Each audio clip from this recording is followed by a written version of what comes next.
Khadija al-Kubra, que la paix soit sur elle, et Khadija bint Khuwaylid, l'épouse du prophète, également connue sous le nom de mère des croyants, et la mère de Dame Fatima. Elle fut la première femme que le prophète épousa à l'époque pré-islamique et la première personne à embrasser l'islam selon le consensus des musulmans.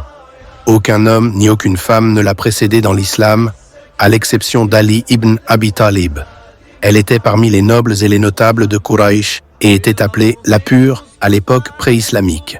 Le prophète lui donna le titre d'Al-Kubra, la grande, et l'histoire rapporte qu'elle est née vers l'an 68 avant l'hégire. Le prophète l'épousa alors qu'il avait 25 ans, et elle lui donna Al-Qasim, par lequel il était surnommé, Abdullah, appelé aussi At-Tahir et At-Tayyib, et Fatima.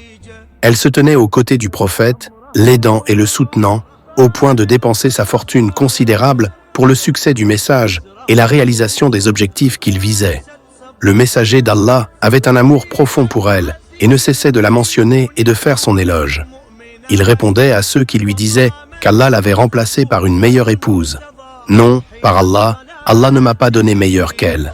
Elle a cru en moi lorsque les gens m'ont rejeté, elle m'a cru lorsque les gens m'ont traité de menteur, elle m'a soutenu avec sa richesse lorsque les gens m'ont privé, et Allah m'a donné des enfants par elle alors que les autres femmes ne m'en ont pas donné.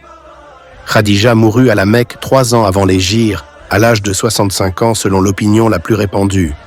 Sa mort attrista profondément le messager d'Allah, au point qu'il appela cette année-là l'année de la tristesse, car il perdit ses 2 soutiens, son épouse Khadija et son oncle Abu Talib.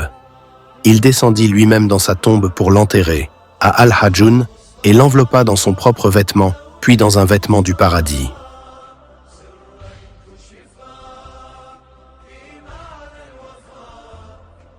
اللهم صل على محمد وآل محمد